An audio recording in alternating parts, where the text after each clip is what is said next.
So, good afternoon, everybody, and we continue our meetings with our prominent guest from United States, Emeritus Professor Sandor Goodhart. And the thesis that I'm going to offer you today, and it really has, because now we're beginning to talk about literature.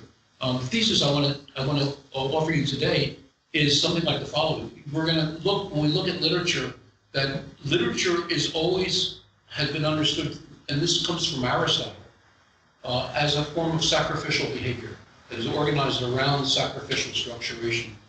And for Aristotle, that means literally a mimesis which leads to a catharsis, an imitation that ends up in a purgation, a release of some kind. And of course, Aristotle's teacher is Plato in that regard.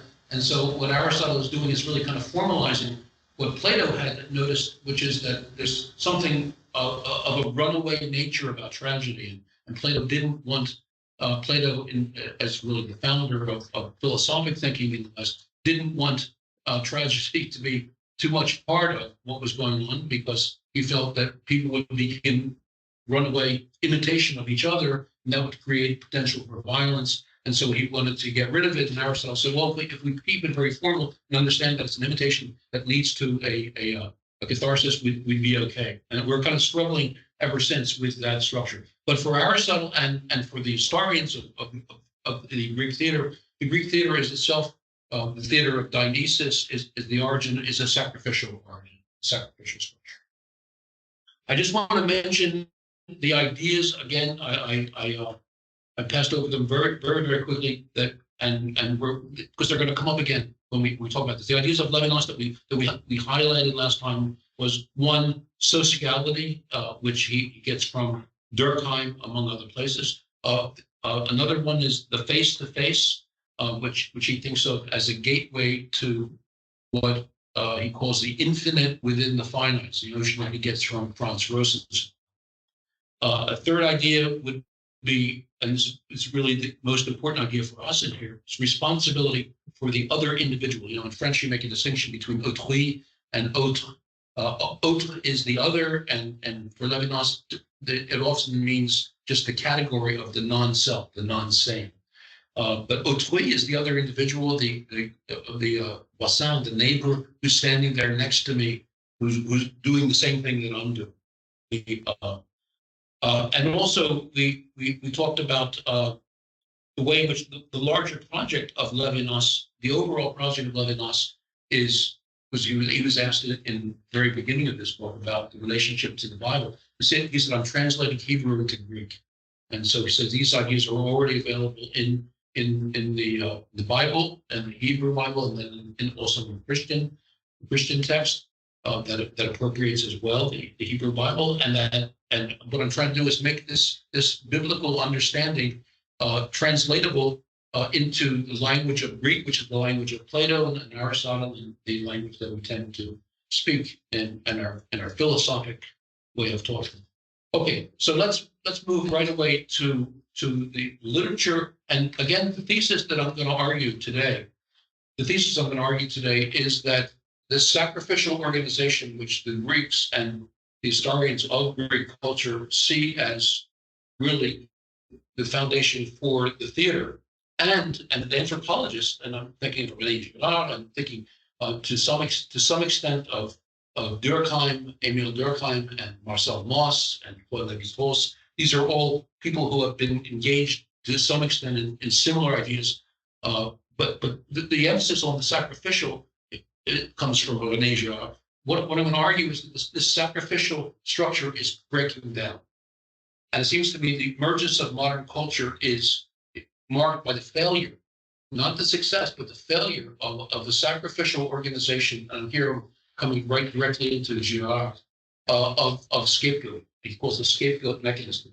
That culture is organized for René Girard around the scapegoat mechanism, but that the emergence of modern culture is a kind of symptom, it's a kind of marker of the collapse of this scapegoat mechanism. So the birth of Judaism, of Hinduism, of Buddhism, of Islam, of Christianity, these are all versions ways of trying to deal with the breakdown of sacrifice. What I'm going to argue in this context is that responsibility, as Levinas defines it, becomes one way of dealing with that breakdown. And responsibility is what the individual can do when the mechanisms that keep the social going begin to collapse. Because when things become go into a crisis, that can cause a violence which ends the entire culture. I remember I was once involved with some work on a group called a project called the Ghost Dance, and there's a writer who wrote a book about it called the Ghost Dance, and as the culture of the Ghost Dance began to collapse, people literally danced themselves to death, and the culture stopped. And so, if you don't have an alternative to the mechanism that's been operative, there's no guarantee that the culture will survive. No guarantee that the culture will survive.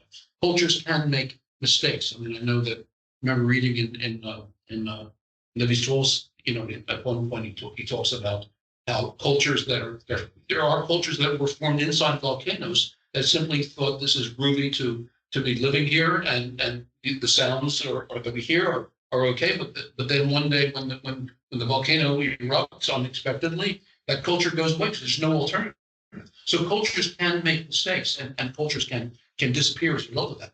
Our culture has survived for Levinas in some ways through this notion of individual responsibility, our capacity to own our implication in the behavior of others. One of the ideas that Levinas likes to turn to is in Dostoevsky, and we're going to have recourse, of course, to talk about Dostoevsky. Dostoevsky says in Brothers Karamazov, the lead character, Dmitri, says, "I am guilty of everything before everyone and me more than anyone." All three. That's a lot of guilt. So I'm guilty of everything, in front of everyone, and me more than anyone. Right. So for Levinas, the extent to which we can continue to function in context of what he also describes as the breakthrough of the human, by which he means the ways in which sometimes we use the word existential, ways in which we can interact with each other independently to whatever extent is possible of culture, or prior to culture, to whatever extent we can do that, depend upon our ownership of this thing that he calls responsibility. So this is the overall thesis that I'm trying to argue in the way that we're reading these four pieces of literature. I'm going to argue that there's a gradual assumption of, number one, the failure of sacrifice, and number two, the possibility of adopting an individual responsibility. So in Sophocles, and what we're going to read today, we're going to look at this failure of sacrifice, of sacrificial organization, the failure in particular of the scapegoat mechanism, failure of Oedipus as a scapegoat mechanism. Oedipus adopts it, but the fact that we see that it's unnecessary for him to adopt it is the sign of failure, is a sign of that we could do something else, that his appropriation of himself as a scapegoat, as the one who's to be blamed for everything, as Oedipus, who's most unfortunate. I mean, the chorus at the end says, Oedipus, look upon Oedipus, who was the most fortunate of all people, and now look into what dire straits he has fallen. Consider no man happy until he's reached the end of his life, free from pain. That position becomes paradigmatic for the play, but the fact that Sophocles has presented it to us as unnecessary, that Oedipus may not have killed, may not have killed Laius, means that to some extent the sacrificial mechanism is a construction. To some extent, it's a construction, and of course that's what these anthropologists have been arguing. But what I'm saying is that literature has known this for a long time. That literature has been telling us. Literature is a form of, in my view, is a form of commentary. I think Levinas thinks this too, more than it is a form of aesthetic pleasure. I mean, it can act as aesthetic pleasure, as a thesis, but in fact, what's most important for Levinas, and I guess I would say for myself, is the extent to which it acts as a commentary. I wrote a book called Sacrificing Commentary. When we read as critics, we tend to think of ourselves as critics and literature as somehow free of criticism. literature is already doing a much more powerful criticism that any of us can bring to it. And I'm simply trying to uncover the reading that literature itself is already doing. Professor Levinas last time, and I said, isn't it true that what we are doing is looking at reading? And the answer is yes. What we're doing in this course is learning to read more carefully. And he remarked that, and he was, I think, speaking about Lithuanian university. It's certainly true of Purdue, where I come from, an American university. He said we tend in education necessarily, because how else do we manage what we have to do? We tend to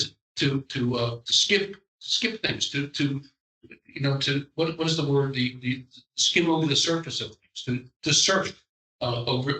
We spoke about surfing over the internet. We surf over education rather than come in closely, except perhaps when we become graduate students, when we want to then become professors and so forth. But the first approach is to kind of surf it. What we're trying to teach here, what this course that we're engaged in, these 6 lectures, is what I call close reading. We're trying to, but it's close reading of the way in which literature itself is already reading. So we're reading. You see, we're reading the reading that literature itself is already doing. Okay.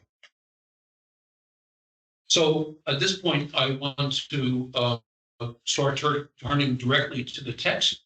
And what else I'll do initially here is give you a summary of what takes place in Oedipus. And I'm relying on the translation by Philip Vellacott that you see indicated up there. And let me just say a couple words about the plot, because it might not be clear to everyone what is taking place here. This is taking place in the city of Thebes, and the head of the city of Thebes is the king, or the Basilius in Greek is Oedipus, Oedipus, and there's a plague, and the priest of Zeus comes to Oedipus and says, "Please help us with this plague. The women can't give birth, and the crops are failing, and everyone's dying, and this is going to be an end to the city." And in the chorus of Theban elders who have it as their mission to save the city from wasting away, will follow the same remarks as the king. And Oedipus says, "Of course, I've already sent Creon, my trusty aide, and also, by the way, his wife's brother, Creon, Jocasta. He's married to Jocasta, and Jocasta's brother is Creon. And so he said, and I see him coming, and he's going to maybe help us get out of the difficulty that we're in." And Oedipus says, "What news do you have?" And he said, "Well, there's good news. I've been to the oracle, and in ancient Greece, if you have some difficulties, you'll go to the oracle and ask Phoebus or Apollo what to do about it." And Apollo says, "The answer is man banishing, scapegoat, kill it, lynching. We need to." And then Oedipus, "For who is this man banishing designated?" And he said, "Well, let's say we had a king who disappeared named Laius, and he disappeared, and it's now we need to find the murderer of Laius, and then we can things will get better." And he said, "Well, we're going to find the trace of that," Oedipus asks. And Creon says, "Well, a witness came back, and he said only one thing with certainty, that the murderers of Laius were many and not one." I wrote an article about this play that I called "The Murderers of Laius," Lestas and Fosca, the marauders of Laius, because that difference between many and the one has become extremely important as we talk about what we're doing here. So then they said, "Well, I will bring this whole thing to light again, and then I'm going to turn first to the prophet Tiresias, and Tiresias says when he comes out, because in addition to turning to Apollo, the oracle of Delphi, you can also turn to the local prophet. Those are the two sources of oracular knowledge. You can turn to Apollo at Delphi, or you can turn to the local prophet. And so now we'll turn to the local prophet, gather our information. And Tiresias said, when it comes out, "I shouldn't have come because you won't like the information I have." And said, "What? You're withholding information? Why are you doing that?" We're going to take a look at the myth in just a second. We're just going to hold on just for a second to that before we go to the evidence. Yeah, we just hold that screen. He comes out and he says, we have, I shouldn't have come, and the evidence is that you will turn out to be the murderer of the man whose murder you seek, he says. And Oedipus says, what? Well, I say, because you say that, I say that you and Creon plotted the murder of Laius, that you are the murderers, plural murderers. And they get into an argument, and then Creon, I'm just giving a summary, but then we're going to actually look at the text line, but these lines line by line. So then Creon comes out and he says, you there, you are a murderer, you're trying to be a robber of my kingship and take over. And Creon says, no such thing. I've never been part of this. And of course, those of us who know the myth that Oedipus will take on the guilt of parricide and incest think that, okay, Oedipus is just not remembering himself. But from the point of view of the play, Oedipus has as reasonable a perspective to question the motives of Tiresias and Creon as they have to question Oedipus, or to defend themselves against Oedipus. And that's something that historians are always insisting upon when they read the play. It's a great book that makes that the central point, which is Oedipus at Thebes by Bernard Knox, who makes that point. So then Jocasta comes out and says, enough of this fighting. Let me talk to Oedipus alone. Creon, go inside, sir, brother, go inside. You, Oedipus, you come with me. So Oedipus comes with her, and he says, well, I'm troubled by what the prophet said. I begin to think the prophet can see. Why? Because I want to tell you something that happened to me, and I'm wondering about this. What happened to me was I killed a man on the road. There was a man who was traveling with a herald and some other folks, and he took his staff and he hit me with it. I was so insulted. I had temper.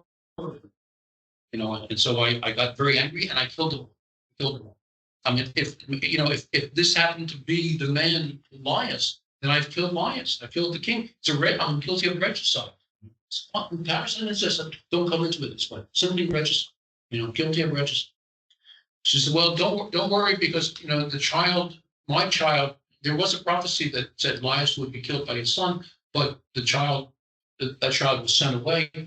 He said, but this is what we need to do. The report of the murder of Laius was that many killed Laius, not one, and I killed all of them, and I was only one person alone. The many and the one cannot be the same. And that's a very, very key line that we're going to, again, talk about in some detail a little bit later today. Many and one cannot be the same. So let's call for the servant and ask him what happened at Focus. Okay? And if he says that there's one alone, then it might be me. If he says there were many murders of Laius, then it can't be me, because I killed them all. I was alone. So she says, okay, and don't worry about it. It's not going to be a big deal. Everyone heard his report that there were many murders of Laius. Plus, this very vague report that Laius thought that he's going to be killed. But I said, we had a child. To be honest, we had a child. We gave away the child. We gave it to a servant, and the servant took it to the mountain of Kithaeron, and Kithaeron. We don't know what happened to the child. We think the child was exposed. We'll turn out that's not the case. But we think the child was exposed. And we said, okay, it's very simple. We called the servant and we asked him, okay, what's the problem? That when the servant arrives, they never ask him. They never say a word about what happened to exposed, which is the whole reason. Why? Well, why is one question. But then, even though they don't ask him, Oedipus says, oh my God, and suddenly it's all true. Let me look at you the last time. Why you have been revealed as having killed whom I should not, having slept with whom I should not, having given birth to a monstrous progeny, his daughter Antigone and his mean. How does Oedipus get that from the fact they didn't question the servant? The servant was the one person who had information about folks they could have asked. Okay, the answer is that someone arrives from Corinth. A messenger arrives from Corinth, and that messenger says, by the way, Oedipus, I have good news for you. The good news is that even though good news is bad, the bad news is that your parents, Merope and Polybus, have died. But the good news is that you were an adopted child. You were not really their child. So you, to some extent, you feel bad about their death, and you were raised there and so forth. But they weren't your parents. And then they said, well, where did you get the child? And he said, well, I got the child from a servant on Kithron. From a servant on Kithron? Which servant? And then we should call the servant and ask them. He said, well, it's the same man we've already called. So between the summoning of the servant for the decision about what happened at Focus and his arrival, this man from Corinth has come and changed the discussion from possible regicide to possible parricide and incest, which would be an intensification of the problem. But at the same time, it's nothing if he didn't kill the king to begin with. He's not the murderer to begin with. So the servant arrives and they question him and they say, is this the child? See, I wish I died, but it is the child. How could these parents give this away? Well, the mother, Jocasta, was afraid of evil oracles, and so she had the child exposed, and I gave it to the servant, and he raised it for, this horrible fate. And if you are the man, I'm sorry for you. And so, and you would expect, okay, so that turns out that it's going to be really bad if in fact at Focus he's the killer of Laius, but they still have to determine whether he's a regicide in interest. At that moment, Oedipus says, I am all fulfilled, all true. Let me look upon you the last time I have been revealed as having slept with whom I should not, having killed whom I should not, and having given birth to a monstrous progeny. And then he goes off the stage and he sees his wife, Jocasta, has killed herself. And he takes the brooches that were holding her dress together and he puts out his eyes with those brooches.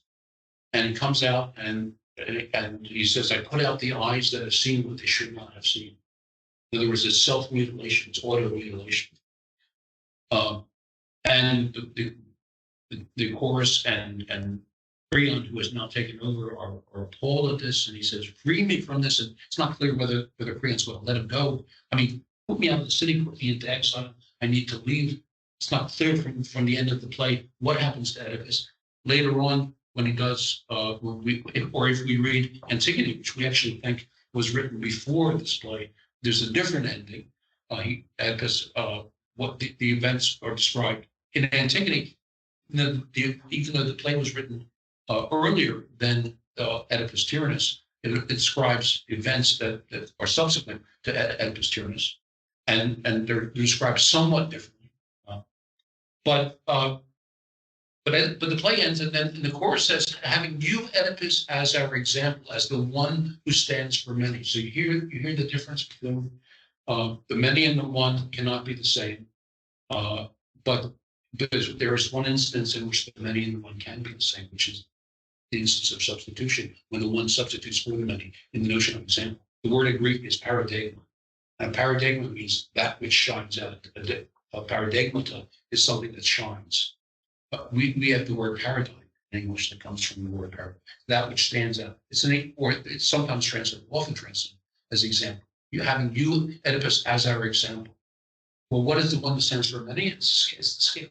It's the one that stands. It's literally the one who has been blamed for everything. Look, now the plague ends, or presumably there's actually not much reference to the ending of the plague, but the course seems to think everything is now okay. Having you, Oedipus, look upon Oedipus, who was most fortunate, and look upon Oedipus at how unfortunate he is now, and think no man happy until he's reached the end of his life free from pain. Think no man happy until he's reached the end of his life free from pain, because fate can always intervene and do things.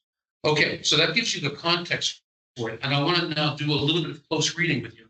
So let's begin with this chart that I've built up, and I want to I just want to tell you in advance where I'm going, so that you have an orientation. I always tend to like to relate the part to the whole. So what I'm going to do now is I'm going to show you what I describe as 10 levels of the play. This level of the myth is in which Oedipus turns out to be guilty at the empirically of parricide and incest, right? The myth is the discoveries he's guilty of parricide and incest. That's the audience expected that, and to some extent Oedipus endorses that. But I'm going to try to show you that at the empirical level, the evidence is equivocal, right? So it's level 2, it's equivocal. And I'm going to try to show you that it's equivocal because, in fact, it's not clear whether there's whether or not there's a scapegoat politics already going on with Tiresias and Creon, which we made already some reference to. So that's a third level scapegoat politics. And it turns out that Oedipus seems himself to be in a kind of idolatrous relationship to oracles. Jocasta will appear and say Oedipus cannot, like a rational man, judge new things by old, but belongs to the speaker when the speaker speaks of fears and terrors. And the chorus, of course, the chorus of Theban elders, their function is not to find blame, but to find an end to the Theban plague, and to find an end to the Theban plague by someone who will declare themselves to be responsible for it, to be the scapegoat, willing scapegoat for it. And I'm going to try to show you that this scapegoating is based on the language of number, the language of the many and the one, that when the chorus is describes its woes as numberless. Numberlessness is an arithmus. Numberlessness is the source of all our woes. Numberlessness. The inability to count. We would say today, anthropologists would say today, difference is what is the fabric of culture. The Greeks thought of number as the fabric of culture, the capacity to count, the capacity to distinguish one from two, from three, from four, and so forth. And so, with the birth of the modern, we moved to it, and with Plato, really, we moved to the notion of difference. But within 5th century Greek tragedy, the understanding that the difference played later is played by number, played by accountability. And then it turns out that this accountability, it has a sacrificial structure. There's a structure when things are working. There's a structure when things break down. There's a structure when there's a scapegoating or sacrificial substitution takes place. And there's a structure when there's a new order takes place. So there's 4 steps to this sacrificial logic that we're going to talk. Just giving you the lay of the land. And then I'm going to try to argue that this 5th century Greek tragedy is operating in a context that in the 6th century has already begun to humanize things a little bit. It's sometimes called Greek humanism or the Protagorean Enlightenment or the Sophistic Enlightenment, but it's the introduction of the notion of measure in ancient Greece. And measure is actually introduced in the context of, for example, of the sacred science of Egypt that ancient Greek culture was very much involved in. But the beginning of the appearance of measurement of metron, one quantum, the measure of all things, becomes important. And the notion of anthropos, of human beings, we used to say man or mankind, anthropos. And then I'm going to try to show you that, again, the 5th century is a criticism of the potential neo-sacrificial movement of this anti-sacrificial movement. In other words, that Protagorean Enlightenment shows up as a kind of criticism of the sacred, that tragedy shows up as a criticism of sophistic enlightenment, and that our literary reading, which has followed from Plato and Aristotle, it's all fits together. There's a lot of pieces to it, a lot of moving parts, but it all fits together. Our literary reading of it tends to want to reestablish that myth. So we end up having 10 levels. Again, you don't need to remember them, but I will just, the myth turns out to be embedded in empirical equivocation, which is embedded in scapegoat politics, which is embedded in Oedipus' oracular idolatry, which is embedded in the choral logic of example, which is embedded in the language of number, which is embedded in the sacrificial logic, which is embedded in the Protagorean humanism, which is embedded in tragedy, which is embedded in our literary reading. And it forms a kind of triangle, or I like to think of it as a pyramid, the pyramidal structure, actually, because each level gives way to the next level. It's not simply different levels. They are different, but they give way to the next level. There's a structure that I like to refer to, the Mobius strip, in which you have, at any moment of a Mobius strip, you have an absolute difference. If you're on the Mobius strip, it's basically a ribbon that you cut and then you turn and refasten it.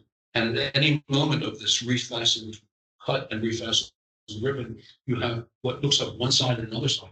But because you've twisted it and you've refastened it, if you continue along the path, you will eventually get to what looks to you like the other side, and in fact is the other side from your perspective, from your own perspective. But it's also the future or the past of where you are. So it's a way of saying it's absolute difference because you don't cross the edge to get there, but you make a kind of right turn, 90-degree right turn, 90-degree left turn, and you can get there. And this continues with where you are. Again, this if we have more time, maybe we can make a little Mobius strip to show you how this operates. I think that a lot of structures are founded on Mobian structures. There's, it's become. I think it's Facebook that has adopted it as a visual icon, and I think that there's some meta. I think they call it meta on Facebook. Anyway, so the Mobian structure. So given that maybe too long introduction, let's go now. Let's start now with looking at the myth. So the myth is given in this page 52. The page references I'm making to the Vellacott edition, which is still available. And this is, to me, for my purposes, what I'm doing here is the best translation. I found over 100 translations of this play. So, but my suggestion would be, if you can, and you're interested in what we're saying today, that I would suggest going out and buying. I think University of Michigan Press still has it, and I think there's another press that has also printed it, but it's the Vellacott translation that we're looking at. We're looking at snippets online here. And so page 52, we get articulation of the myth, which says, I came, but it's answered that I was fated to have intercourse. I went to the Delphic Oracle when I was, he's telling this to Jocasta, when I was living in Corinth, and someone at a party said that I was bastard, that I was not child of Polybus and Mercury. And I was a little bit upset. And I went to them, and they said, don't be upset, but they didn't quell my doubts. So I went to the oracle of Phoebus Apollo at Delphi, and Phoebus Apollo did the following: sent me away disappointed of the knowledge from which I came, which is, am I in fact the son or not the son of Polybus and Mercury? But in his answer revealed other things, miserable and terrible, that I was fated to have intercourse with my mother, to show men a progeny they could not bear, and to see, and that I should be the killer of my father who begot me. And thence, he said, as a consequence of that, I declared at that moment to take myself as far from Corinth as possible. So he's gone away from Corinth to avoid fulfilling the mythic prophecy, and we've always identified that as a tragic irony, that his efforts to avoid are the efforts that bring it about, because they bring him to the Sphinx. He solves the riddle of the Sphinx, which we'll get to in a couple of minutes, and then solving the riddle of the Sphinx, they say, by the way, we're lacking a king here. Could you be our king? And we have king's wife, Jocasta, and he says, sure. He's this middle-aged guy, and he seems to be smart, intelligent, and the plague that the Sphinx brought ends when Oedipus answers a riddle, because the Sphinx kills herself. Not like Jocasta. The Sphinx kills herself, and he answers the riddle. And you understand what a Sphinx is. The idea of the Sphinx. The Sphinx is a kind of monster. It's a monstrosity. The Sphinx is four bodies in one. It's the body of a lion, the tail of a serpent, the wings of a bird, and the head of a woman. And so it's really four bodies in one. It's four different systems that are the same image. And so what we mean by monstrosity is the superimposition of things that don't normally go together. That's what monstrosity is linguistically.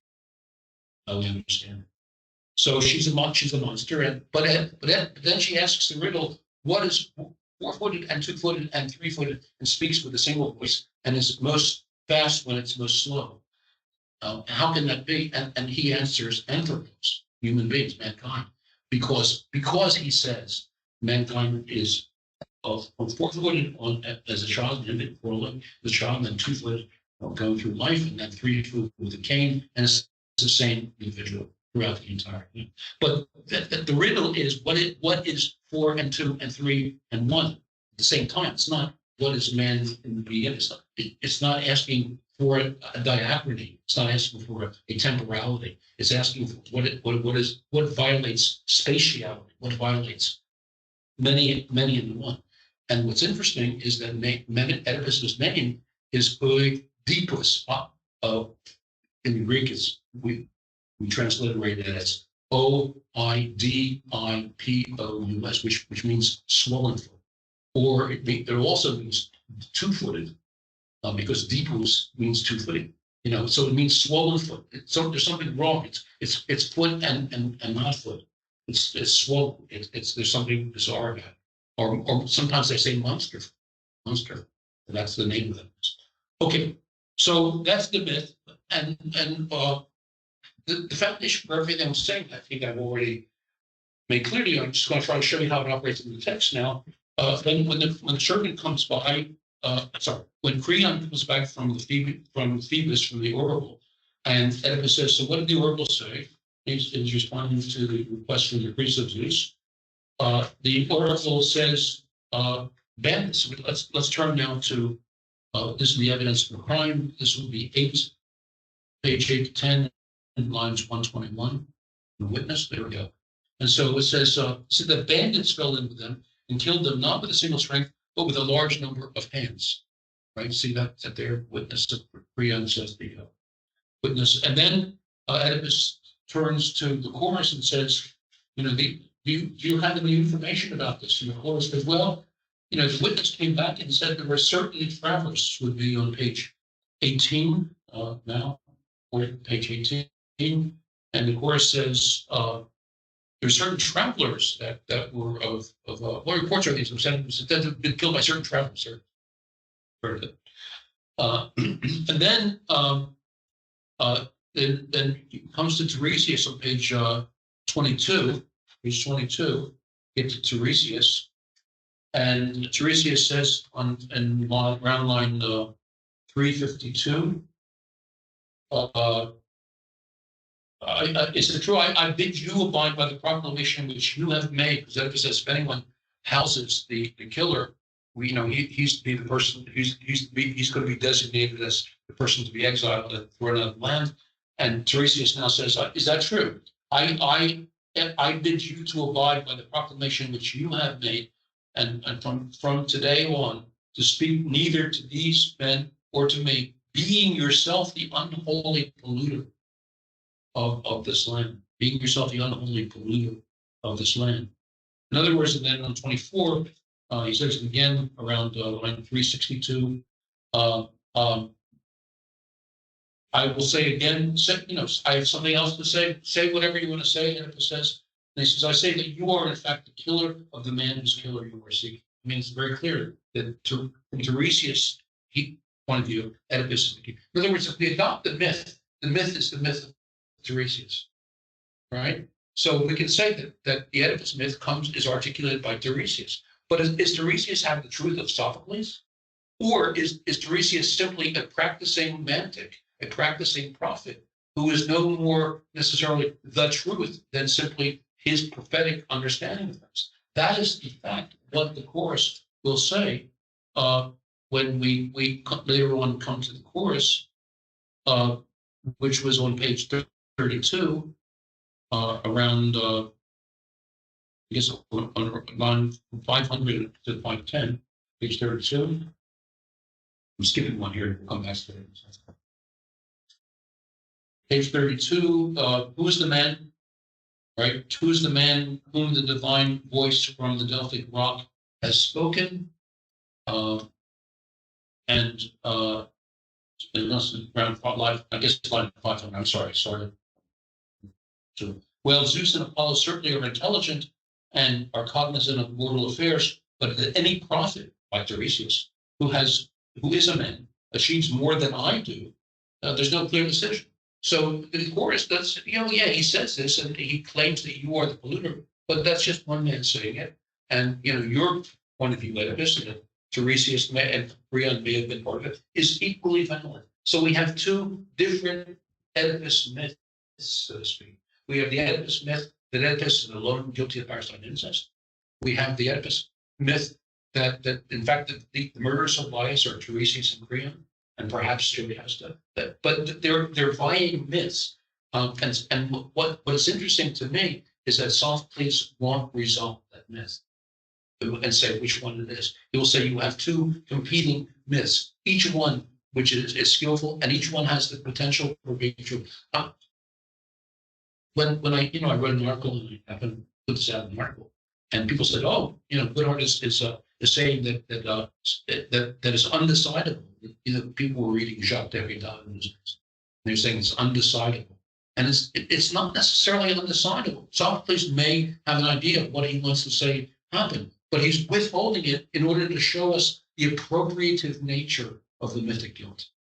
That the mythic guilt is not founded on the empirical, that the empirical is derivative of the mythic and not what we normally think. We normally think the myth is simply discovering the empirical truth. The empirical truth is Oedipus is guilty of parricide and incest. No, Sophocles is saying not that the myth is founded on the empirical, but that the empirical is founded on mythic appropriation. That the play is about mythic appropriation, or what Aristotle would call poetics, poesis, appropriation, construction.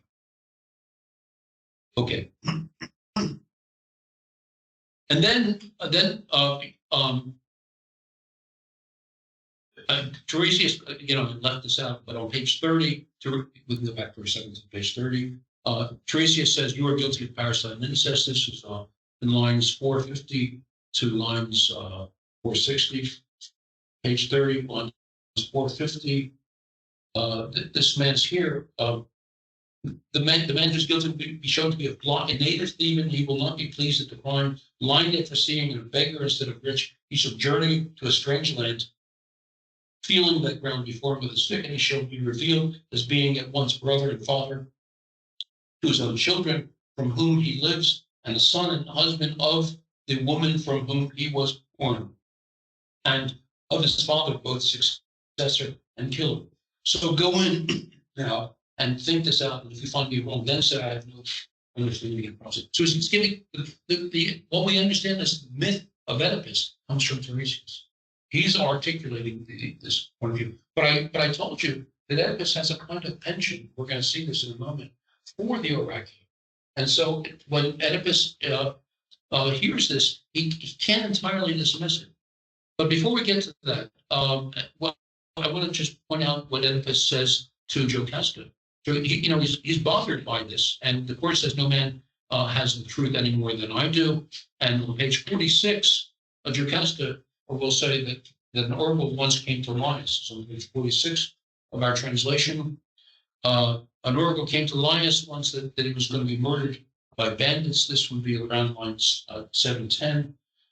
The oracle came to Linus once, and will not say from Thebes himself, but from his servants, that the destiny should come upon him to be killed, not to be killed by the sun, should be born from him and me, and not Linus. So the story said was murdered one day by foreign bandits. Is just as a just junction of these two drivers. Sounds like foreign bandits. Sounds like a combination of the witness's story, marauders, bandits, and the chorus's story, certain travelers. Those two words. I want to say foreign bandits. So and she uses the plural, bandits, not the singular. Okay, so that's the circulating story that it's foreign bandits, the murders of Linus. And then Oedipus tells his story, which is on page 52 in the Vellacott translation, and his story is that actually 48 verse 48. He says, "I'm afraid maybe the prophet can see." Page 48, line 745. He says, "Alas, what misery it seems just now! I was, without knowing, I was involved myself in dreadful curses. What are you saying? A tremble? I am horribly afraid that the prophet can see." He says, "I'm horribly afraid that the prophet can see." Okay, and then he tells his story, and the story is on page 52 of this translation, and page 52 around line 812. So I'll tell you more than paid for it in an instance. I hate the staff. Immediately rolls out of the carriage, and I kill every man of them. You see why there's a potential problem here. If I kill every man of them, then how can the servant comes back and says, there were many murders, not one. I mean, is it possible that these are two different events that take place? I killed every man of them. I killed every man of them. So there was no one left. You know, Richard Jebb, who was the first person to set out the text, says, we have a problem here. Obviously, the servant that comes back and says there were many murders was playing dead. You have to come up with something like that in order to reconcile these two very different stories. Oedipus said, I killed every man of them. He says there were many murders of Bias and makes the point of saying many and not one. So what's going on? Okay. But then Oedipus says in 54, he said, I do have this one bit of hope to have, 842. What special word do you hear from me? Well, you were saying that I told you that bandits, plural, killed Maya. So if he still says the same number, plural, many and not one, I was not the killer, for one cannot be equal to many.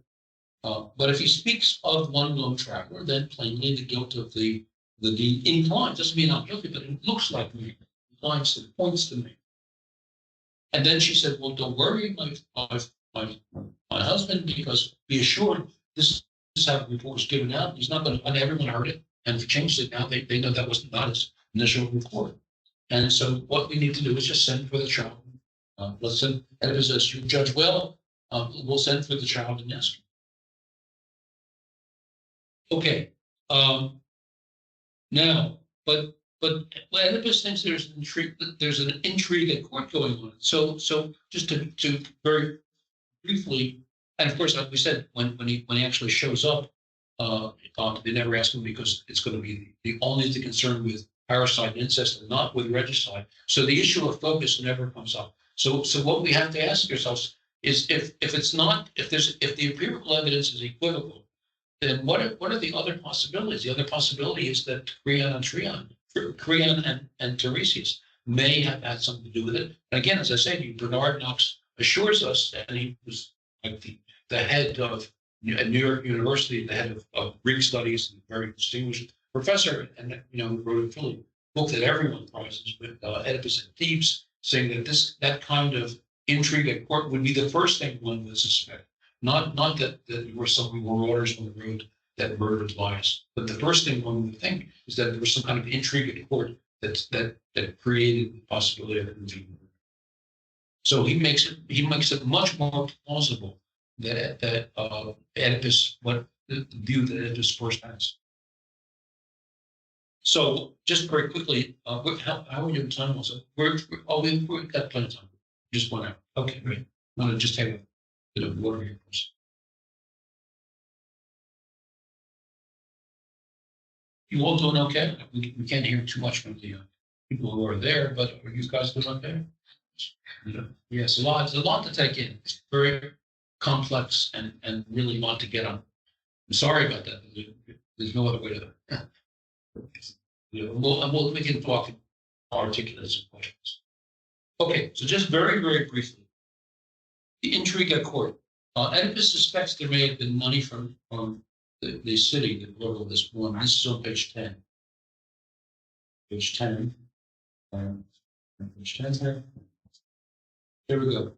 He said that Creon said the bandits fell in with them and killed them, not with a single strength, but a large number of hands. And Oedipus said, well, then how could the bandit, unless there was some business with money, in other words, he was paid at court, Oedipus suspects he was paid at court, have reached that degree of daring?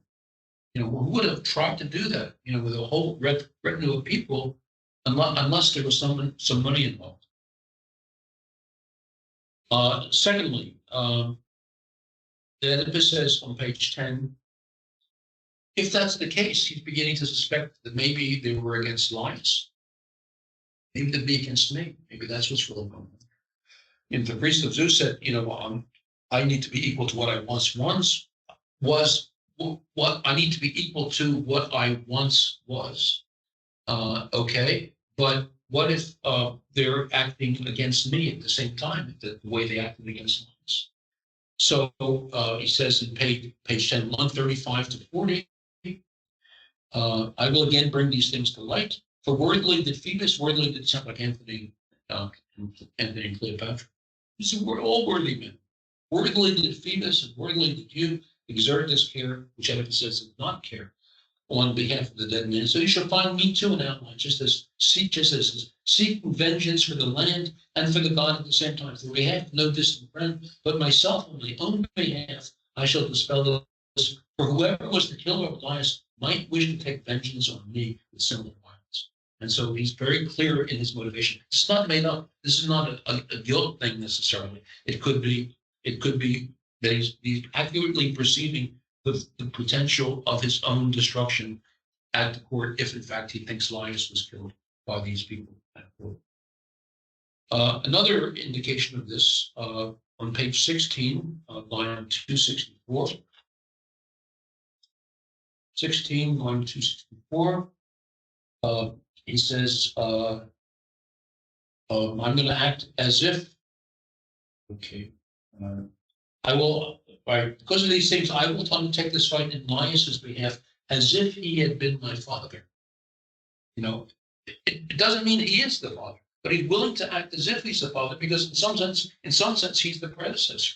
And he may, in fact, have been in the same situation, killed by his courtiers as I perceive that I may now be. Okay, something else. And then he accuses Tiresias directly of plotting the deed, page 22. Page 22, he accuses Tiresias in line 345. Indeed, I will pass over nothing, so angry as I am, what I perceive, know that in my opinion, you actually helped Tiresias to plot the deed and carried it out, short of killing, with in your hands, if you had sight. If you had sight, I would have said that the deed was yours alone. It's accusing Tiresias, and again, as Knox said, it might be the first thing to accuse, the prophet.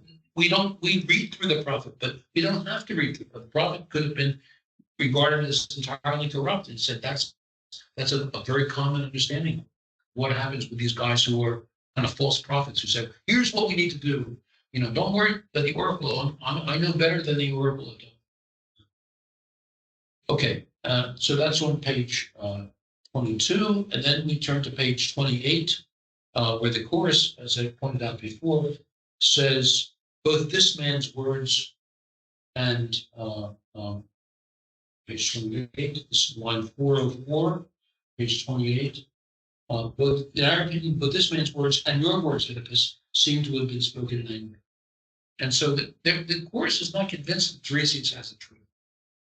Oedipus might be right, Tiresias might be right. It's not, they're both spoken in anger. It doesn't mean that the chorus thinks that either one said I could have the truth. So in some sense, in some weird way, there are three myths of Oedipus that are competing. There's Tiresias' myth of Oedipus, there's Oedipus' myth of Oedipus, and there's the chorus' myth of Oedipus. They're all competing with each other in a kind of rivalry, a word rivalry. The question is which myth of Oedipus will become the myth of Oedipus, which will come to function as the scapegoat mechanism. Okay, and then and the reason I'm doing this, he says on page 34, is there might be assassin of me, and he accuses us of Creon. Creon comes out and he says on page 34, line 534, right? 34, line 534 says, you Creon, you there, why you come here? Or have you such a face of boldness, says to Creon, being evidently the assassin of myself and the palpable robber of my kingship, says it to Creon. So he's very serious in this. Okay, so now let's move on to another stage. So then Oedipus, but he begins this ways looking, this accusation that Tiresias makes, and it begins, as we pointed out, I begin to think that maybe the prophet can see.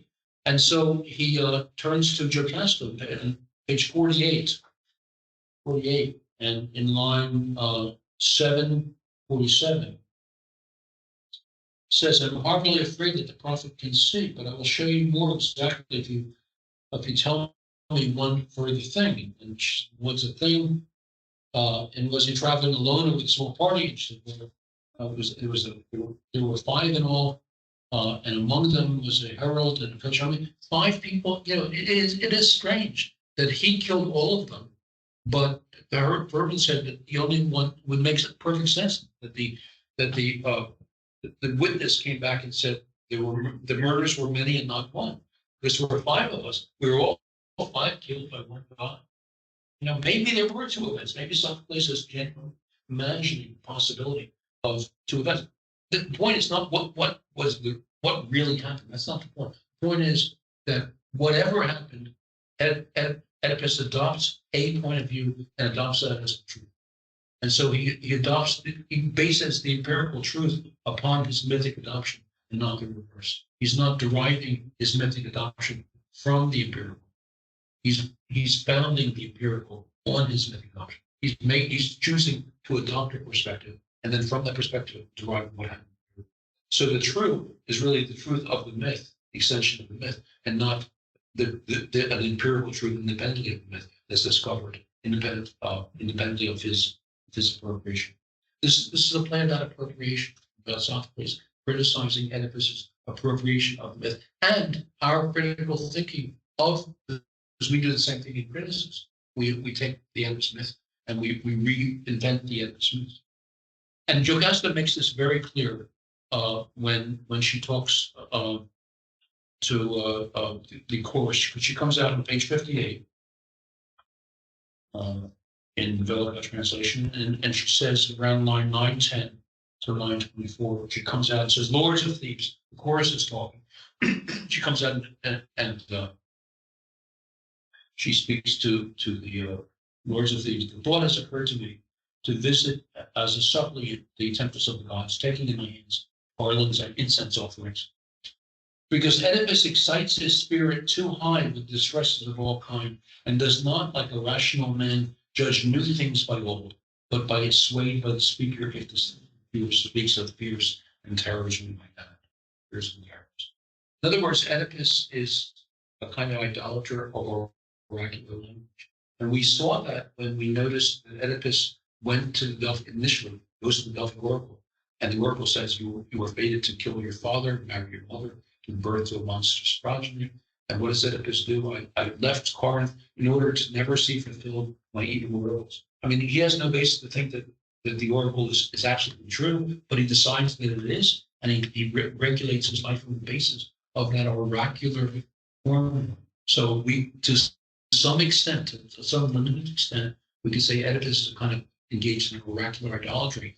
And to the extent that we will ourselves, in criticism, credit the myth of Tiresias and not the myth of Oedipus and not the myth of the chorus, and see the Oedipus story to derive from what Tiresias said, aren't we doing the same thing? Isn't Tiresias also an oracular idolater? What is Tiresias? For Tiresias, the truth is the truth of Apollo. Whatever Apollo says will come down. And so the truth is the truth of Apollo. For Oedipus, the truth here is the truth of politics. But it turns out, and here's what makes this myth so fascinating, that his capacity to recognize the truth of politics in Thebes is based upon his recognizing the truth of the oracle in Corinth. Because the Delphic oracle said you will marry your father and you will marry your mother and kill your father. And he assumes, therefore, it must be Corinth. His father is Polybus and his mother is Merope. And therefore, all he has to do is bring himself as far as possible away from there, and he's free. And therefore, he can observe the politics that are going on in Thebes, because he's not at stake. His issues are at stake only in the city of Thebes. Sorry, in the city of Corinth, which is what the oracle, from his hearing, he was able to deduce. The oracle said, "You will kill your father, you will marry your mother, give birth to a monstrous progeny," and he had to assume that it was Corinth. And so he fled Corinth in order, he says, to never see fulfilled my evil oracles. So what I'm saying to you is that oracular idolatry turns out to be continuous with political acumen elsewhere. It's like the Mobius strip again. On one side is political acumen, Thebes, and the other side is Corinthian oracular idolatry. And so, but what he's going to discover is that it's a Mobius strip. It's a continuous path between the two, that one gets to the understanding of political scapegoat politics from understanding this oracular idolatry. And the politics have come from the equivocation, which is underlying the myth. So you understand how building this chart, the myth is based on equivocation. Equivocation leads us to understand politics. The politics lead us to understand this oracular idolatry. That's how I'm building this. Again, this chart that we set up, by which we go from down to the next one. Okay, we're almost done. We're almost done. And we can talk about it. Okay, so the next thing we want to say is she says that Oedipus is guilty she says guilty of an oracular idolatry. He's swayed by the speaker. The speaker speaks of fierce and terrors. So now let's turn to the sacrificial logic of the priest of Zeus and of the chorus, because their logic is a little bit different. So we just jump back to page 4, on lines 15 to 31. Page 4, 15 to 31.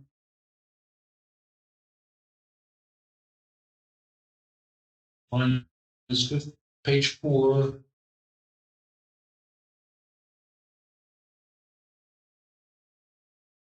Probably meant page 2. Because what I'm trying to refer to is the play. The priest of Zeus talks about the play. 15 to 31. I guess we didn't have. Yeah. Okay. All right. So I'll just read it here. The come best of mortals, the priest of Zeus says, raise the city up again. We have a plague. Have a care, because now this land. I'm sorry. I was reading actually from page 4. Okay, I'm going to read. The priest of Zeus says, Oedipus says, what is it you want? The priest of Zeus says, you're a ruler of a mountain. You see what ages we are. We sit at your altars, and some are very young. I'm just going to read it now, specifically. For the city, as you yourself see, is now, we don't have this right. Yeah, not ready. Okay, so this is the only thing we don't have. For the city, as you yourself see, is now too much wave-tossed and cannot anymore lift its head up from the depths of the deadly surge. The city is wasting away in the fruit-filled buds of the earth, wasting away in the grazing of the cattle, wasting away in the abortive labors of women. Besides this, the fire-bearing god, this malign plague, has swooped in on the city and ravages the city. And by this plague, the house of Cadmus, which is the house of Lions, is being destroyed, is being emptied of people, and black Hades is becoming rich in lamentations and in groans. And so the priest of Zeus is talking about there's a plague in the city that they're trying to deal with. And then the chorus will echo that on page 12. I hope that that's actually the right reference. Page 12. Yeah, there it is. And the line is 167. Numberless are the pains I bear. But the word in Greek is anarithmos, which means without, arithmos means number. But number is countability. It's the ability to distinguish one from many. That's what number is, arithmos. So the question is, it's a curious issue. How is arithmos, or I would translate that anarithmos, which means without, anarithmos, as numberlessness, not just simple numberless, but numberlessness is the source of all our woes. How is numberlessness the source of all our woes? It's like asking, how is a breakdown in difference the source of all our woes? Because difference operates this in the same way that number operates from the Greeks. And then later on, numberlessness in these ways, our city is being destroyed, our offspring unpitied, in the ground death-bearing, and no mourning ritual is performed. Meanwhile, wives grieve, and all these bad things are happening. Numberless. Okay. And then the chorus, as I pointed out to you before, says, both Tiresias and you are wrong, but I want to add one line on page, one reference on page 28. The chorus reminds everyone that unlike Oedipus and unlike Tiresias, his point of view on page 28 is our need, the chorus says, is not for such words on your part or Oedipus or on Tiresias' part, but to consider this, how we may best carry out the oracular commands of the god to end this wasting away of the city. The city's wasting away. The chorus of Theban elders have their view, which is to end the Theban plague. Tiresias has his view that Apollo must be fulfilled. Oedipus has his view there must be an intrigue at court. You begin to see how these three different worlds are competing with each other and fighting, and that in some sense it's to some extent arbitrary that the Tiresias's myth of Oedipus will be chosen over Oedipus's myth of Oedipus, or the chorus's myth of Oedipus. And but they're three very different configurations. Okay, and then chorus says on page 32, who is the man? This is line 463, page 432, 463. Who is the man of whom the divine voice speaks from the rock that we have to lay hands? He's talking about man vanishing. Who's the man for man vanishing? We have to engage in here. And on page 44, in line 665, page 44, 47, 44, line 460, line, 665. By the god who was first of the gods, the son, I perish utterly, God forsaken. If I have the thought, the wasting away of the land wears out my unhappy heart. Again, it's the wasting away of the land that is the chorus's primary concern. And so the chorus is looking for some way out of the plague, and it's imagining the plague as a form of numberlessness. Okay, and then the chorus says, and what I think of as in some ways as the most powerful series of lines from the plague, page 56, what's called the second Stasi lines.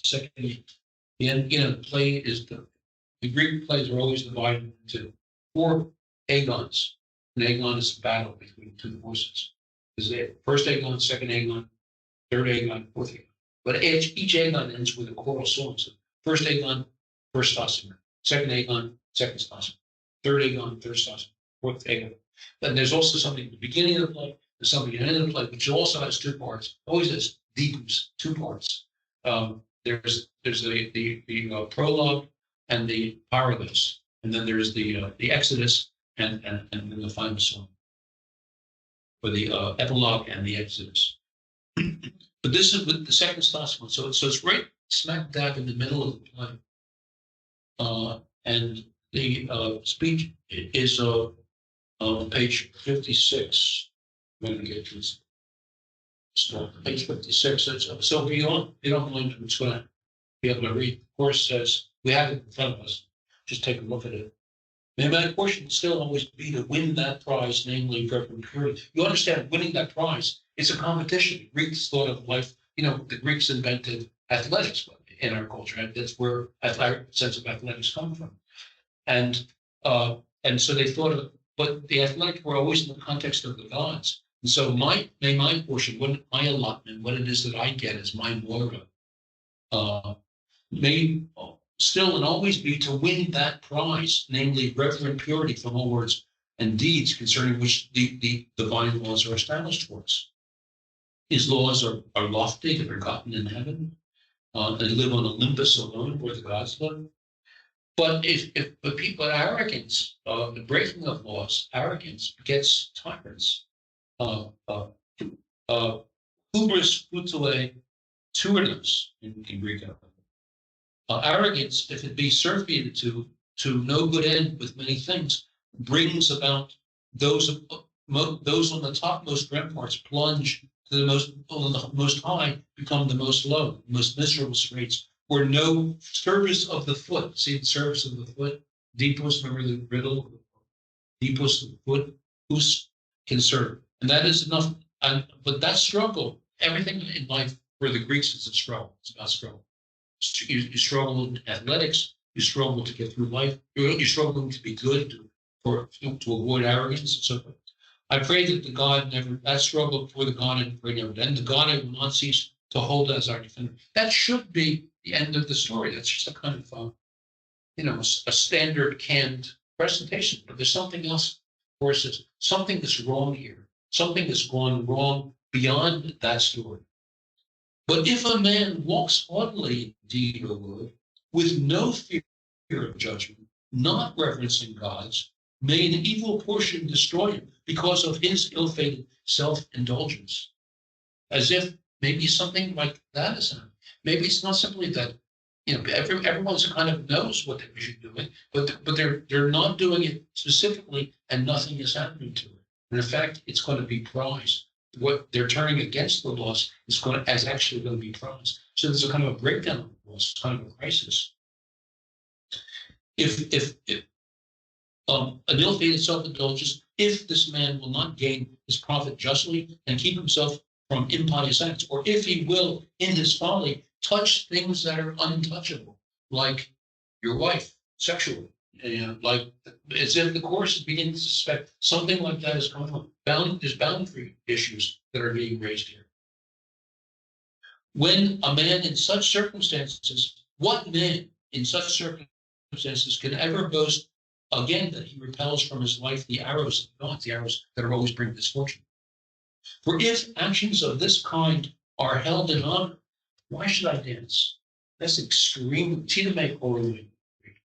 Why should I make the chorus? What is making the chorus? Making with the chorus is doing the ritual dance that is the theater of Dionysus. The theater of Dionysus is thought of the dance of Dionysus by the ritual chorus. The chorus is the origin of this theater. So he's saying the theater itself is it's not just the story and these people, but the very possibility of ritual itself, a sacrificial ritual.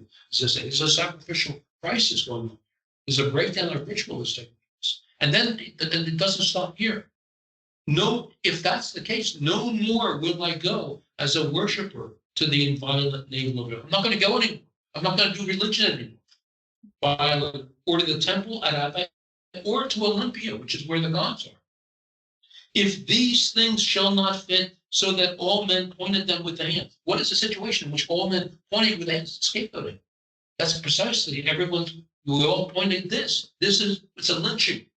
When he pointed, he's talking about if there's not such a, he's calling for a lynching in a certain way. We need something to point at. Everyone said, this is what's wrong. This is the place that we need to focus on.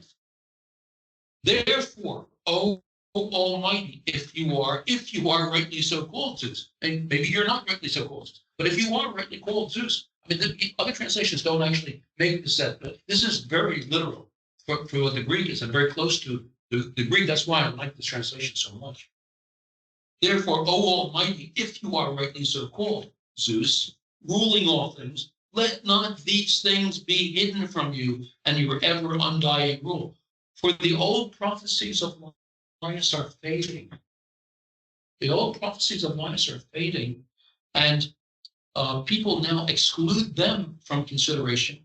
And nowhere is Apollo conspicuous. Apollo is the god of prophecy, right? The god of Delphic oracle. Nowhere is Apollo conspicuous for honors paid to him, but the worship of the gods is vanishing. You expect to see this in Sophocles' play? The worship of the gods is vanishing. There's a crisis here. The breakdown of the worship of the gods. A breakdown unless we can find something to point at with a hand. And so at that moment, Jocasta comes out. What's she say? Oedipus cannot, like a rational man, judge new things by old, but belongs to the speaker. Aha! Wait, maybe we have something going on with Oedipus here. It's almost like she's putting the idea into the chorus's mind. Because what's going to happen? What's going to happen when, after the man speaks, the servant talks, that Oedipus is going to, I guess we're going to come out. This would be on page 78. What's going to happen now? The next thing going to happen is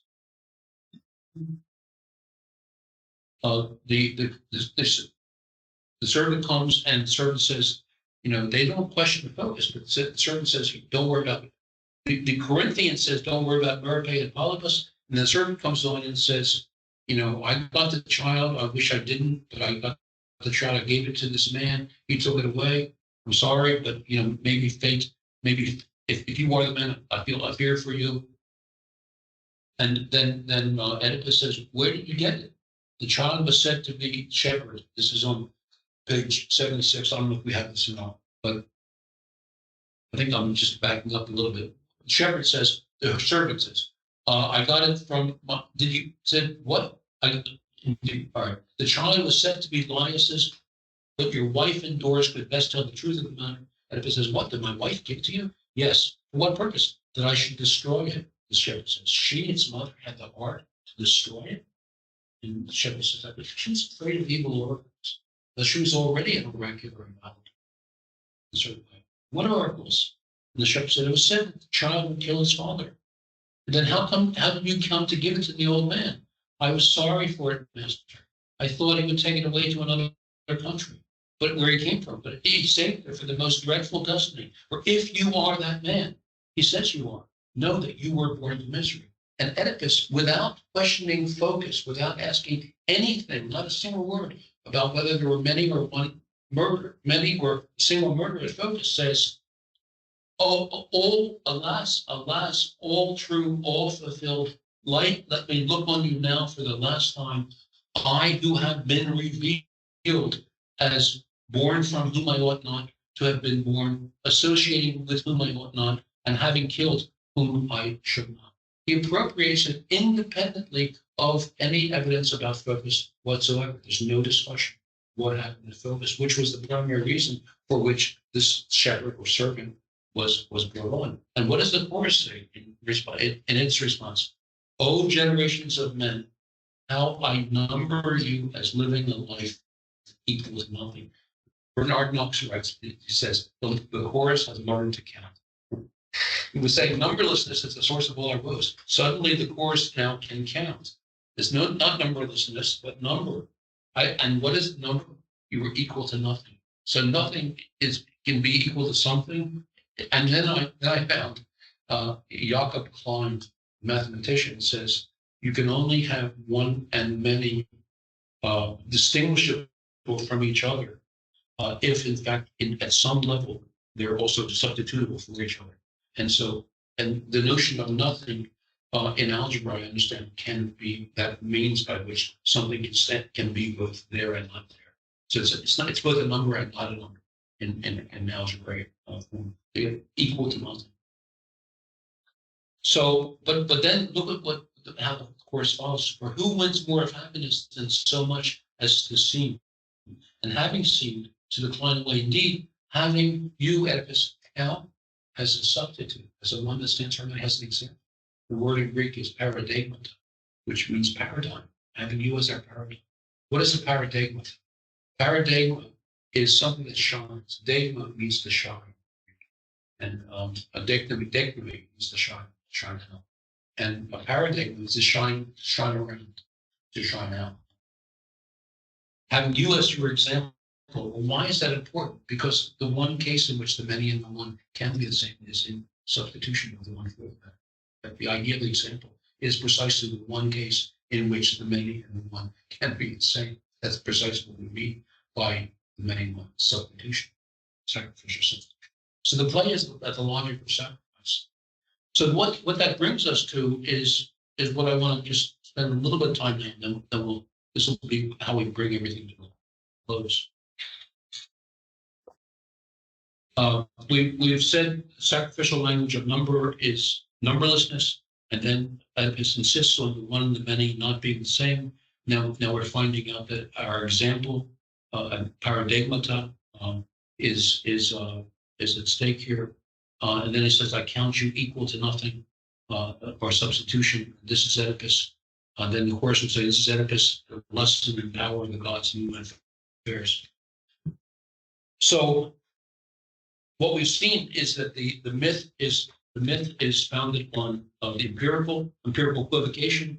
Empirical equivocation is founded on a scapegoat politics. Scapegoat politics involves oracular idolatry. Oracular idolatry involves the choral language of exemplary or example, and through the language of number or the language of sacrificial substitution.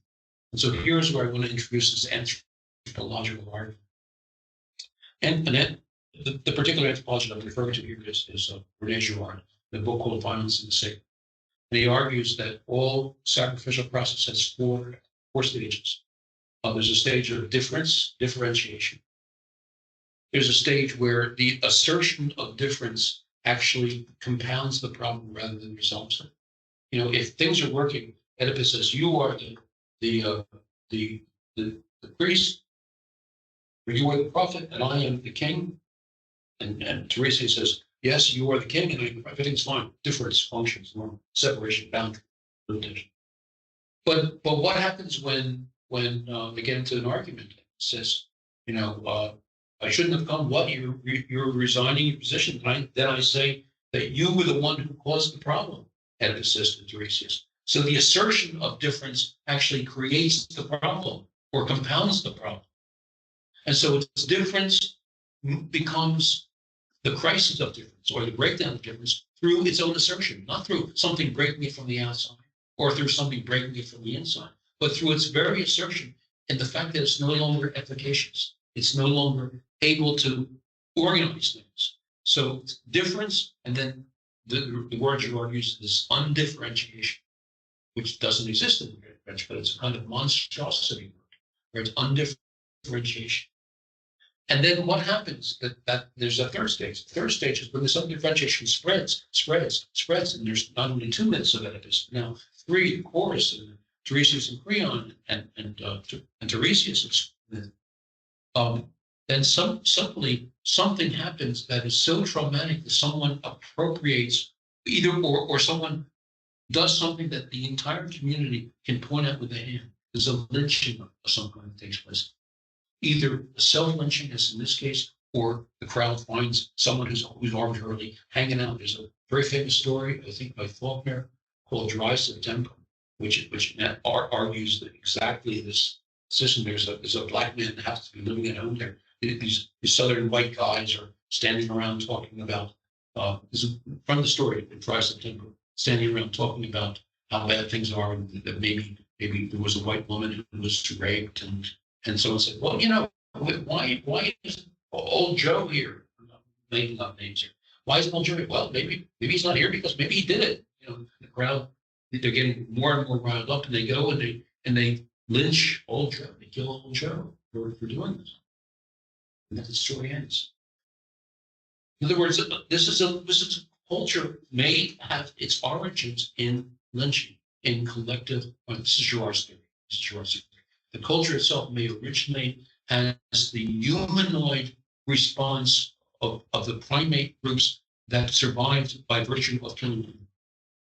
It's a theory of humanization, of humanoid emergence out of a primate community of one. The one primate community that survives, that effectively survives through self-sacrifice, self-mutilation, through collective killing.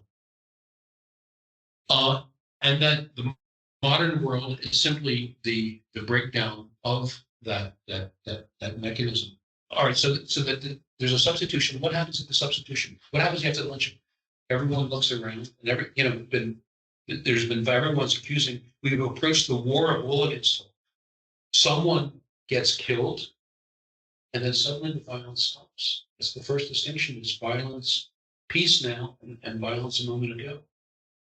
And so they said, maybe this guy really was the God all along. The God really came down from on high and from the sacred and became violence. And we then enacted this. And what we should do in order to keep this going is every year we commemorate this with a ritual where we reproduce it to some extent up to a certain point. Not the whole thing, because we'd have to become each other's enemies. But up to a certain point, we'll reenact, kind of play act, this crisis that took place. And now we live in this commemoration of ritual. And we're actually going to preserve the animals of this man we just lynched, because they become sacred cows, and we can kill them as substitutes if we need to. It was kind of a little bit because he touched them, and they were a little bit part of him, and he's now become the God. We thought a moment ago he was. And you see how ritual, a structure of ritual, can emerge out of these 4 stages of differentiation, difference gone wrong, climactic substitution of one for the many, and new difference founded on the new distinction of peace now and violence just a moment ago, because we reached the moment of the war of all against all, and that has turned into the war of all against, or the war of all against all turns into the war of all against one. You know, how does that happen? You know, through the most slight differences, hair color, hair length, limping, bodily physique, skin color. You know, the most insignificant things become all determinative at that moment, and it's a kind of galvanizing. Again, it's George from Violence and Sickness. There's a galvanizing of the war of all against all into the war of all against one, and then peace that results because you're able to carry out your project of the war of all against all, of Tiresias against Oedipus against Tiresias, against Creon, against Jocasta, against everyone, basically. The war of all against all. That Hobbes talks about in his work. Okay. And this oracular structure is what I'm suggesting to you. This sacrificial structure I'm suggesting to you is what the chorus invokes in order to bring things to a close. When Oedipus says, "All true, all fulfilled, light, let me look upon you with less eye," having no basis on which to do that. There's no basis on which he can say, "I am guilty," because he didn't even question the focus. I killed the man. But there were 5 of them, and I killed all 5 of them.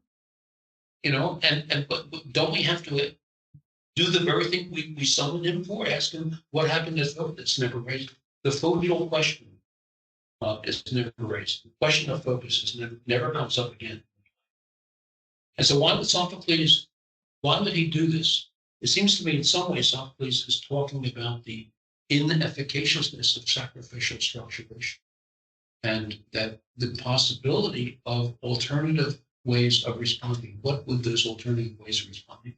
Well, in this course, I'm going to name that one of those alternative ways is responsibility. It's personal responsibility, as ownership of my own implication in what it is I'm doing. Oedipus doesn't do that. Of course, he doesn't own his own responsibility. He just simply says, "All true, all fulfilled." You know, he takes his reading of Tiresias, and what does he do? He imitates Tiresias explicitly. Tiresias said, "Blind after seeing," so he blinds himself. Why does he blind himself? He doesn't have to blind. What does that come from? It comes from the imitation of Tiresias. It's what Goodhart would call imitative desire, mimetic desire. He imitates the desire of Tiresias for what the victim will look like, what the man will look like.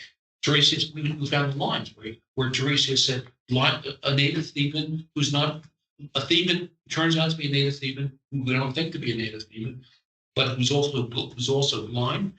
He imitates the language of Tiresias, and he puts on the myth of Tiresias and becomes the Tiresian myth of Oedipus, rather than which he could become the Creon myth of Oedipus, or some other myth of Oedipus. But he chooses to become, because of Oedipus's own oracular idolatry. And so what do we do when we read the play? So, you know, I'm thinking we see a Vellacott and says, "Oh, this is a play about the lessons of the power of gods in human affairs." He's just simply quoting the chorus. He's saying, look at Oedipus, who was the man most fortunate. Look into what misfortune he has now fallen. And so think no man happy until he's reached the end of his life free from pain. It's just Vellacott quoting, and Whitman is saying, no, we have to think about, another critic of Cedric Whitman says, no, we have to think about the humanist Protagorean invention of Protagoras. So this will be the last thing he'll say. And he says, think about the myth of the Sphinx. The myth of the Sphinx is this monstrous, again, just reminding you, creature who's four bodies in one. A body of a lion, the head of a woman, the wings of a bird, and the tail of a serpent. Right? It's a creature that's 4-footed and 2-footed and 3-footed, and is integrity, single voice, single creature, and is most swift when it's most slow. It's swift when it's most slow. And it's always brings the play. It's playground. And when Oedipus says, It's 4-footed in the morning and 2-footed in the afternoon and 3-footed at night. And it's Anthropos. The Sphinx kills herself. She throws herself off a cliff and kills herself. I think that in some ways what Sophocles is saying is that Oedipus, Anthropos, has become the new Sphinx. That man, Anthropos, humanism, which takes over takes over the sacred, this sacrificial language, can become itself neo-sacrificial. So the counter-sacrificial of the development of number, of measure, can itself become a new form of the sacrificial. I mean, the Christianity worked with this issue for a long time. I mean, the dangers that when you get rid of certain kinds of behaviors, and then the ways in which you get rid of certain kinds of behaviors actually become those behaviors again by the intensity with which you pursue getting rid of those behaviors. And you think of the witch trials or the Inquisitions, you know, all the scapegoating that goes on within. And Goodhart has written about the book called Things Hidden Since the Foundation of the World. And he's a committed Christian, Goodhart is. And yet he's writing about the dangers of once you have the truth of sacrificial structuration, the dangers that having of the truth can become a proclamation which becomes neo-sacrificial in its own way. And so you have to avoid on the dangers of the sacrificial, scapegoating, but of becoming neo-sacrificial in presuming how you're now free of scapegoating, and now you can punish anyone who is still engaging in scapegoating because you're free of it, and how that becomes another perpetration of scapegoating. And then what we do to get out of those both sacrificial and the neo-sacrificial. All right, so then we're bringing us to the end. The last thing I would say is that the logic of sacrifice that Sophocles is exposing for us already finds itself to some extent at play in humanism. Then Greek tragedy in the 5th century is an attempt to mount a criticism of that humanistic revolution. And the three writers that we know are Aeschylus, Sophocles, and Euripides. We're going to read Euripides next session on the back of it.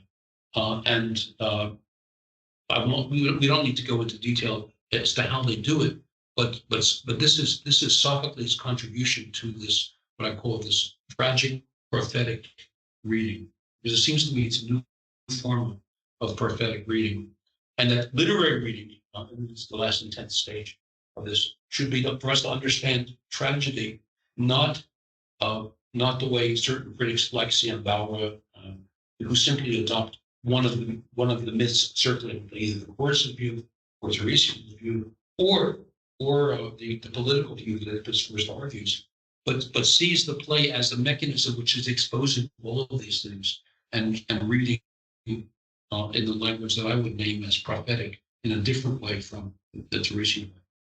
So that's really my reading of the play, and it seems to me that this is what I would call, just for our purposes in this course, stage one of the failure of sacrifice and the beginnings, because it's not fully fleshed out by any means, but the beginnings of an alternative to sacrificial behavior.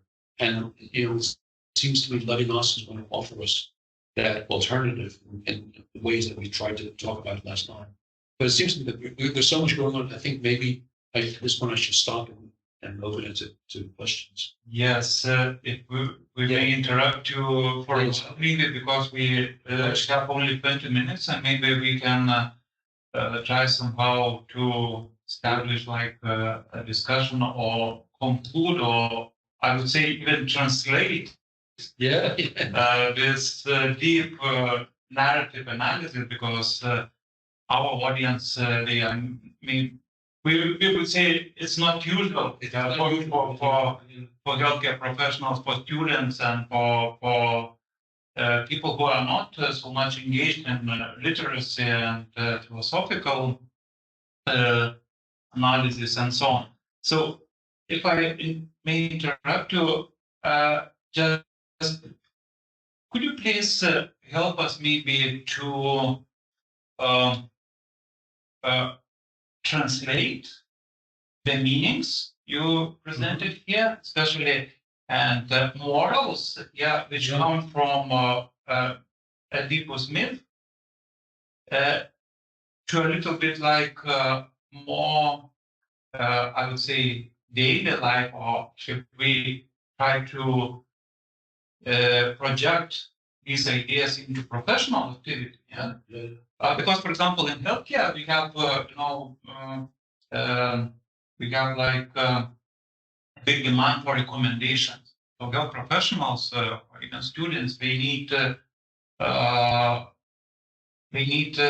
kind of device of guidelines, because meeting all kind of challenges, it's really tough work. Sometimes meeting people with suffering and so on. So they would ask, I can imagine, maybe not, but since we do not have questions from our audience, and maybe my colleagues also have some comments and questions, but maybe just the starting point, can you please translate what we can learn from this narrative analysis, and maybe how can we how can we try to understand the phenomena? Like you started already applying now into modern life and so on, but how we can these, especially these keywords and these what you said, these stages, how can we put into something what might be helpful for us? What if I were to say to you, as you're talking, I'm thinking that in some sense, nothing of this is foreign to healthcare. This is all about healthcare, but it's healthcare at a social level, or it's healthcare of the community level, or it's healthcare of the individual level. And so healthcare is very much at stake here in a very real way. What if, and this is just, I'm not really capable of answering this, so that's why I'm kind of returning question for a question. What if the body is a sacrificial system? And what if disease is the breakdown of the body, sacrificial system of the body? I mean, what happens when some things intrude in the body, but things gather around it and they form a barrier, and then they kind of demolish it, and they bring forces up against it, and they soothe it over, and then it either disappears or doesn't disappear. And if it can't do that, we assist by surgery, or we go in and take it out, or we give some kind of chemical to add to the capacity of the body to fight it off. But the immunological system, isn't that already necessarily a healthy sacrificial system that's already operative? Of the kind, for example, that Gerard talked about, that it would sacrifice things that go wrong in the body, that go wrong by virtue of being themselves versions of the good going. I mean, within a sacrificial context, it's not that the wrong or the evil is not that it comes from the outside. The evil is always the good going on, is the breakdown of the good. So maybe what we're talking about here is trying to understand in a more elaborate and more precise way, more complex way, the body as a sacrificial system, and that when things go wrong, it's the breakdown of the good going wrong. That we have to try to understand of a reestablishment of powerful, healthy immunological considerations. And so that what we would be asking, and maybe in a patient-client thing, is how can we turn this into, on the assumption that this is not simply, which it may very well be something was caused by an outside agency. Well, if it's not caused by an outside agency, how can we help to reestablish the normal immunological responses that the body would have? How can we assist the immunological responses for a healthy sacrificial thing to take place? And if that's not possible, what would be comparable to what we're calling responsibility in that context for bodily to take responsibility? Is that what meditation is about? Is meditation an attempt for the body to take responsibility of its own thoughts? I mean, I don't know. I'm just wondering, just like kind of thinking out loud here.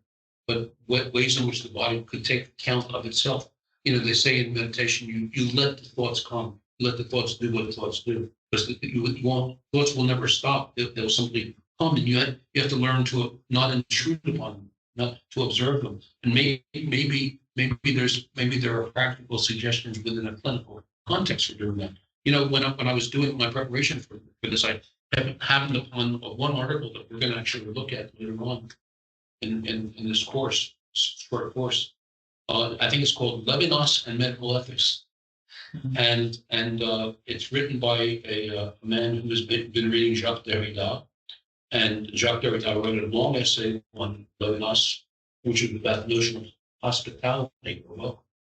And maybe he's right. Maybe the way in which Levinas can get used here, and through which we can enact responsibility for the other, for what Levinas would call socialite, for a sociality that is being with the other.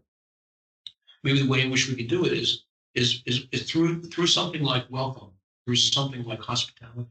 I mean, I don't know, what would it mean to be what would it mean to recreate hospitality or a situation of welcome if someone presents in a medical context in a certain way that's aberrant, in a certain form of behavior that's aberrant? How do you get rid of that aberrance without attacking it or without punishing it, but somehow reestablishing the body's own capacity to deal with it? I mean, I'm just thinking out loud. So is the word hospital derived from? Yeah, yes, exactly. That's right. Exactly. Yes. That's what it's about. Yeah. Yeah, so maybe more comments or questions? Osha?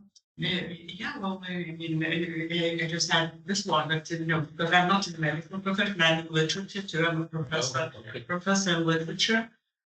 Yeah, by the way, University of Illinois. You're very close by. Yeah. So you're of course, I'm admiring your equilibristics of the argument. Now, although I'm not an expert of ancient texts, but more contemporary literature, mostly American. But yeah, so probably maybe people can connect. And I'm also teaching hospital drama. Oh wow! Oh my goodness! So ethics is the main argument really of hospital dramas and sacrifice the second. Yeah. So the sacrifice. Is it like doctors sacrifice, right? All the time. Yeah. Yes. Especially residents. But sometimes even we also consider how myth of Oedipus could be applicable to current healthcare problems. Yeah. So, for example, one is who is blamed for everything, especially if, for example, medical error happens, in medicine. Yeah. So we work in team, and something goes wrong, and it's like, is it a kind of like like a relation to Oedipus myth that someone has to be blamed? Has to be blamed for it. Yeah, and it's not necessarily depending on their responsibility, because usually in the healthcare we have this paradox of social responsibility. There was some business with money from the city. Yeah. So, I mean, maybe you can comment on this, how to deal, with uncertainty, and responsibility for patient treatment, for patient well-being. It's interesting. When I was at the airport, and a man was walking with a cane, who looked a little bit younger than I was, walked over to me, and he said, "I can't help hearing that you're traveling from." I was in JFK. from JFK to Lithuania. I'm going to Lithuania too. I'm going to talk with the Department of Health there because I work in Washington with the Department of Health in the United States. And I said, what are you going to talk about? He's telling me a little bit about sacrifice. He said, that's it. He said, well, this is what he said. Our medical system is broken. He said, Yeah. in the United States, our medical system is broken. And it's broken because people don't, they're always looking for someone to blame. They're always looking, for, and very often he said, it has to do with money. It has to do with insurance companies or doctors, or it's very little to do with the patient or even with the care that a doctor wants to bring. It's the politics of the situation that has intruded upon the capacity to understand maybe there's an idolatry of some kind that's at stake. And we need to move away from these external politics and somehow try to figure out what is really going on that might be fixable, independent of the monetary or the political situation. I'm not talking about national politics. I'm just talking about the politics of healthcare. We all have. We're not going to set this up because. All right, I'll give you the example that he gave, and then it reminded me of Ivan Illich in a book called Medical Nemesis, and he said that if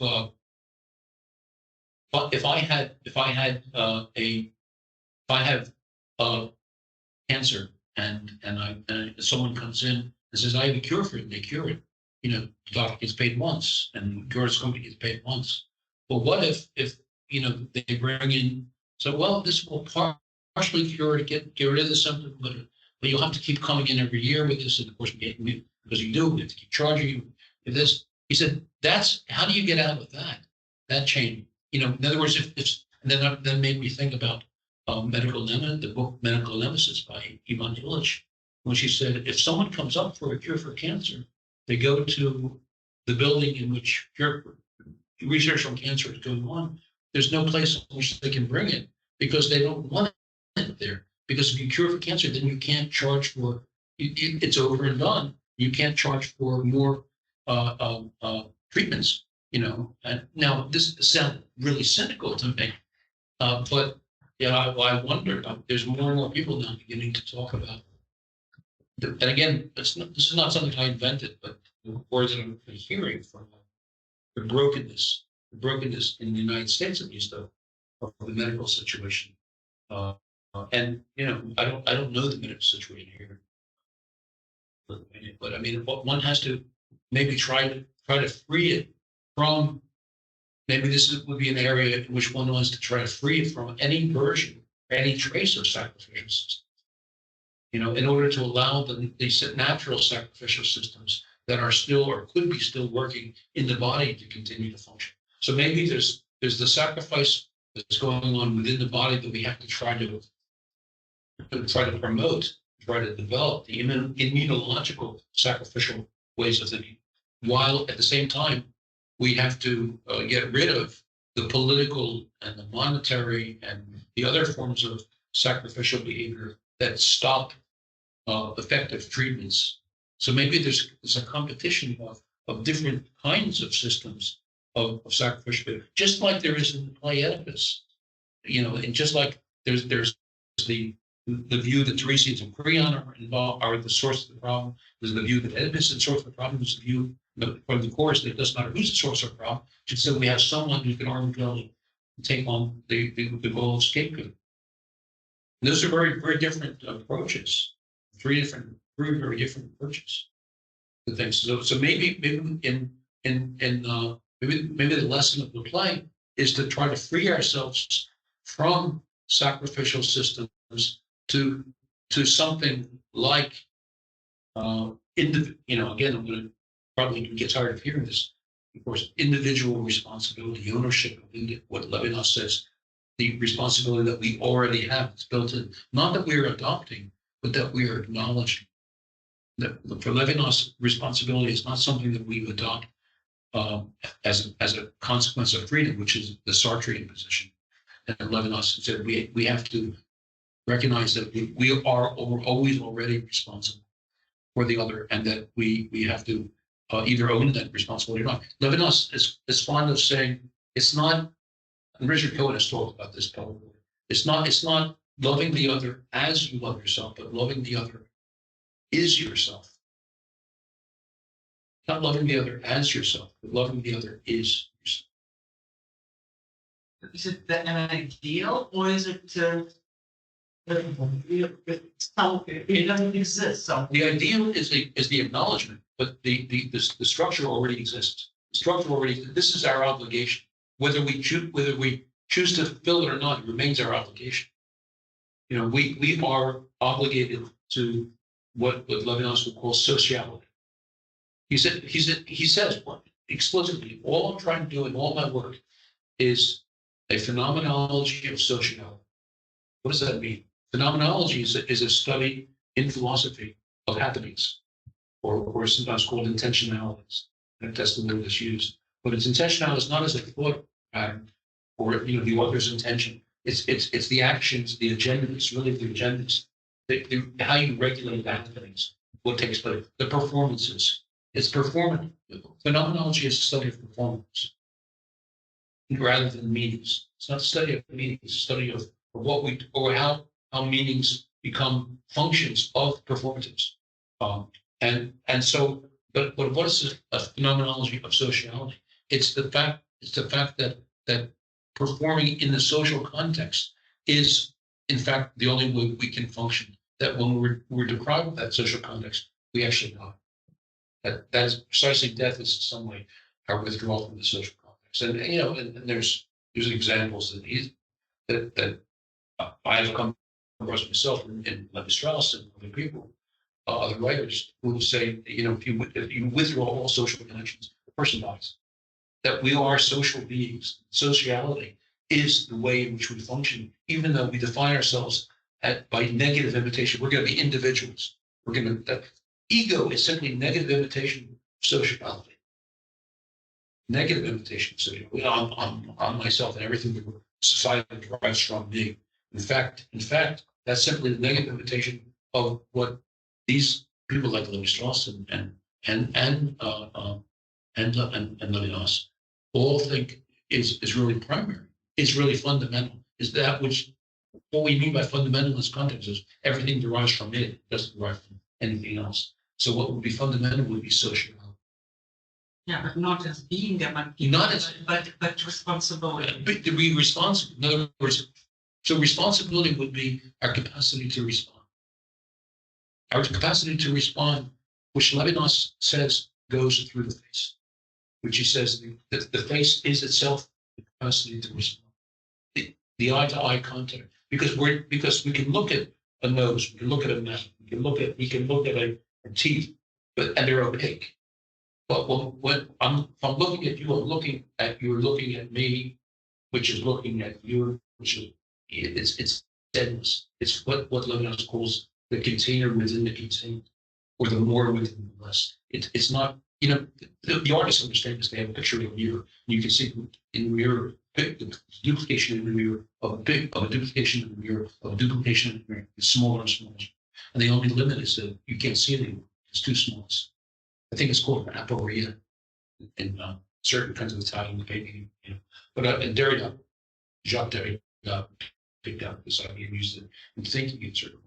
But what it really means is that it's anti-opaque. I can look at this book not looking at me. I mean, I can pretend it is, and read these black marks on the page as if it's speaking to me. But it's not speaking to me. It's just black marks on the page. But the human face is the face to face. And Levinas is getting that from, not making up, skating from the Bible, from Jacob and Esau, where God looking at the face of the ocean through the waters before creation, Genesis. So it has religious implications. It has lots of different implications.